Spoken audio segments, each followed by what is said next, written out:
ဟုတ်ကဲ့အားလုံးမင်္ဂလာပါဗျာနော်အားလုံးပဲမင်္ဂလာပါကျွန်တော်တို့ဒီ site ကလေးကကျွန်တော်ပြဘူးတယ်နော်ဒီ site ကလေးကကျွန်တော်ပြဘူးတယ်နော်ကျွန်တော်တို့ဒီ9ချိန်မြောက်မှာ63နောက်တွဲကြာတာနော်9ချိန်မြောက်မှာ6ခါနဲ့63နောက်တွဲပြီးရင်သူ့အောက်မှာ10ခါပုံလေးထိုင်တာနော်အဲ့ဒါ2000မှာဖြစ်တာနော်2000မှာတစ်ခါဖြစ်တယ်နော်ဒုတိယကတ်ကဒီမှာ2010မှာတစ်ခါဖြစ်တယ်နော်ဒုတိယကတ်က2010မှာတစ်ခါဖြစ်တယ်63နောက်တွဲ9ချိန်မြောက်မှာเนาะတစ်ချိန်2ချိန်3ချိန်4ချိန်5ချိန်မြောက်မှာ63နောက်တွဲသူ့အောင်မှာ10ခါပုံသေးเนาะ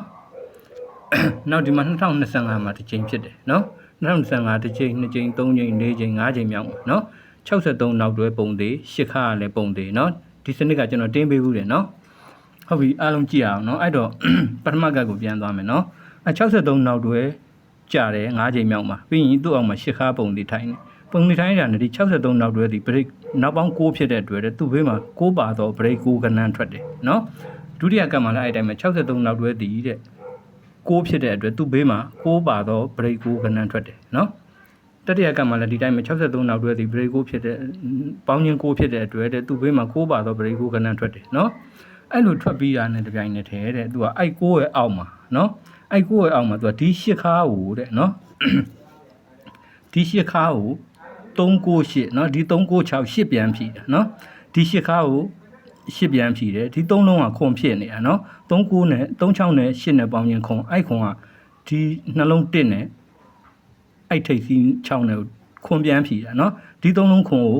966ခွန်ဖြီးတယ်ဒီ8ခါကို8ဖြီးတယ်เนาะနှစ်ထပ်ပေါ့เนาะ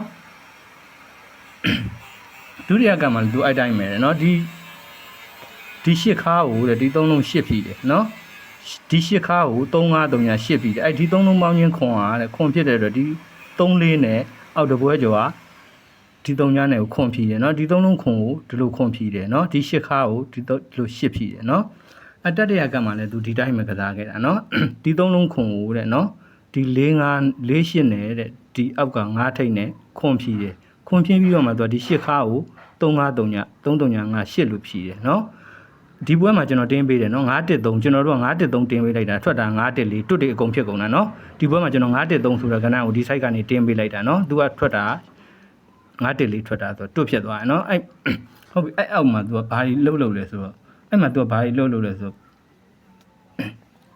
ဒီ3လုံးခွန်နဲ့အဲ့ခွန်က966ခွန်လို့ပြန်ဖြီထားတဲ့အတွက်အဲ့နှစ်ထဲမှာပထမဆုံးချိန်ခွန်ပိတ်လိုက်တာနဲ့တဲ့ပထမဆုံးချိန်ခွန်နောက်ပိတ်လို့ပိတ်လိုက်တဲ့ကဏ္ဍလီတဲ့နော်ပြန်ကြကစားတယ်เนาะပထမဆုံးချိန်ခွန်နောက်ပိတ်တဲ့ခဏလေးပြန်ကြကစားတယ်ဒုတိယကတ်မှာလည်းအဲ့တိုင်းပဲတဲ့เนาะဒီ3လုံးကခွန်အဲ့ခွန်က3439ခွန်ဖြစ်တဲ့အတွက်တဲ့အဲ့နှစ်ထဲမှာပထမဆုံးချိန်ခွန်လို့နောက်ပိတ်တဲ့ခဏအဲ့ခဏဒီအဲ့နှစ်ထဲမှာပြန်ကြကစားတယ်တဲ့เนาะပြန်ကြကစားတယ်တတိယကတ်မှာလည်းသူဒီတိုင်းပဲเนาะဒီ3လုံးခွန်အဲ့ခွန်ကတဲ့485ခွန်လို့ဖြစ်တဲ့အတွက်အဲ့နှစ်ထဲမှာပထမဆုံးချိန်ခွန်နောက်ပိတ်တဲ့ခဏဆိုတာဒီခဏကပထမဆုံးချိန်ခွန်နောက်ပိတ်တာเนาะအဲ့ခဏဒီတဲ့အောက်မှာပြန်ကြကစားခဲ့တယ်เนาะဟုတ်တယ်ပြန်ကြကစားပြီးတော့တဲ့သူကအဲ့နှစ်ထဲမှာတပင်ကျော်ပြန်ကြနော်တပင်ကျော်ပြန်ကြလဲကစားတယ်နော်3ခုကတပင်ကျော်မှာပြန်ကြကစားတယ်နော်နောက်ဒီဒုတိယကတ်ဒီနှစ်ထဲမှာလည်းပဲသူက834ဆိုတဲ့ကဏ္ဍနော်ဒီမှာနော်834ဆိုတဲ့ကဏ္ဍတပင်ကျော်ပြန်ကြကစားခဲ့တယ်အခုဒီမှာလည်းပဲသူကအဲ့ဒီနှစ်ထဲမှာလည်းပဲသူကခွန်3ညဆိုတဲ့ကဏ္ဍကိုတပင်ကျော်မှာပြန်ကြကစားခဲ့နော်အဲ့ပြန်ကြကိုအပိုင်စောင့်တာဗျာနော်ကျွန်တော်တို့ကိုစောင့်နေပွဲကိုစောင့်နေစနစ်ကသူကကြမလာပဲနဲ့ချသွားတာเนาะသူကဘာလို့ဆိုဒီမှာသူကအဲ့မှာသူကတပင်ကျော်ပြန်ကြကစားတော့မယ်ဆိုရင်တဲ့သူကတပင်ကျော်ပြန်ကြကစားတော့မယ်ဆိုရင်သူကဒီပေါ်မှာသူကနောက်ပေါင်း9ကို break 9လို့ထည့်ထားတာဖြစ်တဲ့အတွက်တဲ့เนาะ63နောက်တွေက9ဖြစ်တဲ့အတွက်သူက break 9အဲ့9က9ထိပ်လို့ကျွန်တော်တို့ကစောင့်လိုက်တာ9ထိပ်ကြပြီးတာနဲ့9ထိပ်3ပိတ်เนาะအဲ့လိုကြပြီးတာနဲ့သူကဒီ3ခုကအဲ့ဒီကောင်ရင်3ခုဘောက3ခုကတပင်ကျော်ပြန်ကြကစားတာဒီဒုတိယကတ်မှာလည်းအဲ့တိုင်းပဲเนาะ63နောက်တွဲပြင်မှာ break 6ဖြစ်တဲ့အတွက်အဲ့ကောင်က6ထိပ်ကိုအကြကိုစောင်းတာ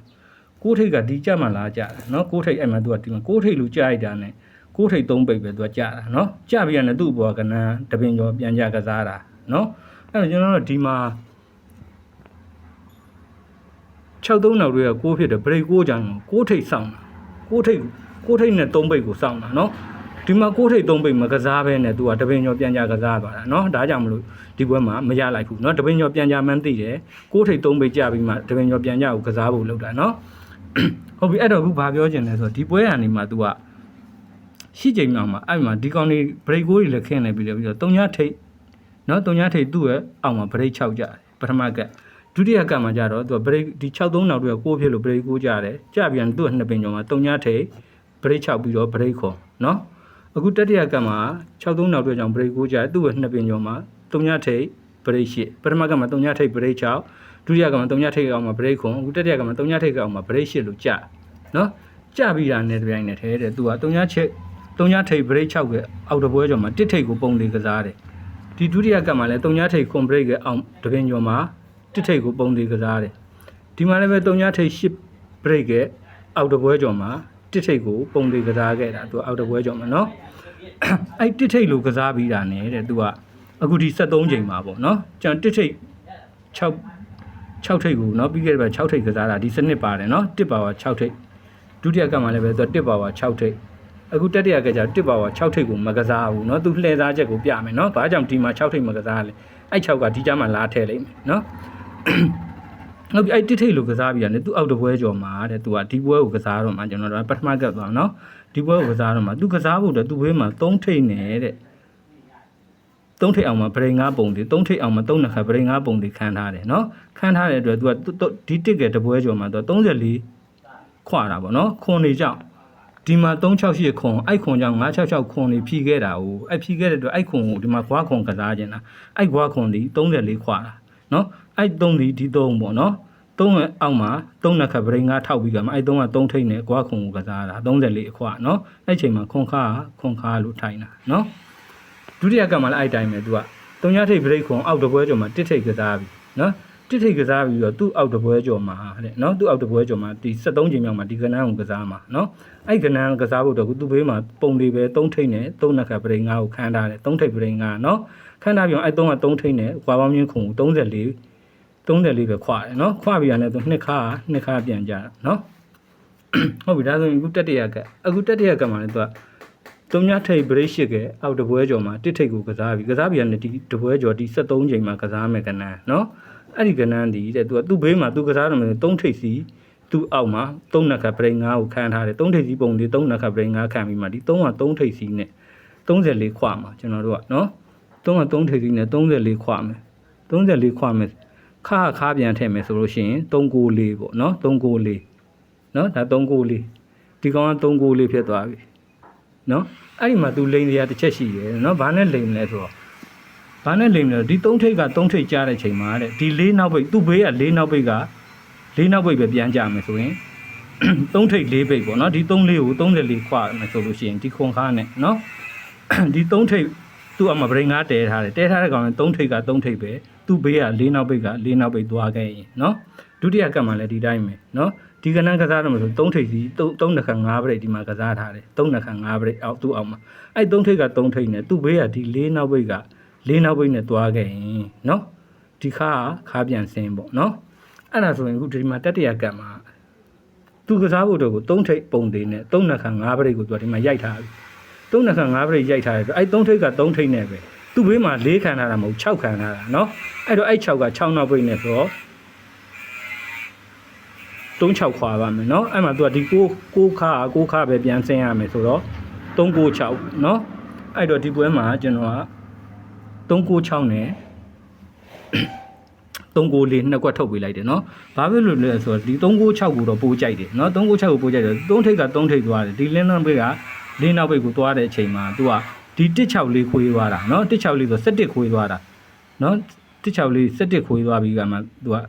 ခါထည့်တယ်3ထိပ်4ပိတ်နဲ့เนาะဒီမှာလည်းပဲ तू က3ထိပ်က3ထိပ်ဒီ4က4ပိတ်လိုက်တာနဲ့ပြန်နေတယ်ဒီ164ဆို17ဖြစ်သွားပြီเนาะ17ဖြစ်သွားအဲ့ကြတော့မှ तू က3ထိပ်4ပိတ်ကိုဒီခါနဲ့ဝင်လာအခုတတိယကမှလည်း तू ကဒီမှာ3ထိပ်က3ထိပ်ဝင်နေ4နောက်ပိတ်နဲ့ဆိုရင်17မဖြစ်ဘူးเนาะ4နောက်ပိတ်ဆိုရင်17မဖြစ်ဘူးအဲ့တော့3ထိပ်ကို6နောက်ပိတ်က6နောက်ပိတ်ထဲမှာ146ဆိုပြီးတော့သူက17ဖြစ်မှာเนาะအဲ့ဒါကြောင့်မလို့ပြီးခဲ့တဲ့ဘက်ကဒီမှာ6မထည့်ပဲနဲ့အခုဒီကြမှာ6ထည့်ဖို့တော့ဒီမှာ4ထည့်သွားတာသူကเนาะအဲ့146 17เนาะအဲ့မှာ3ထိပ်က3ထိပ်ဒီ6နောက်ဘက်က6နောက်ဘက်နဲ့ဒီ146 17ဆိုတော့ခါပြန်ဝင်မယ်ဆိုလို့ရှိရင်သူက396ပေါ့เนาะအဲ့တော့ဒီပွဲမှာကျွန်တော်က396နဲ့394နဲ့ နှုတ်ဘက်ကိုထည့်ပေးလိုက်တယ်ကြိုက်တဲ့လူကကစားပါနော်မကြိုက်တဲ့လူကကြောသွားပါဗျာနော်အားလုံးပဲကိုယ်လက်ကန်ကောင်းကြပါစေဗျာနော်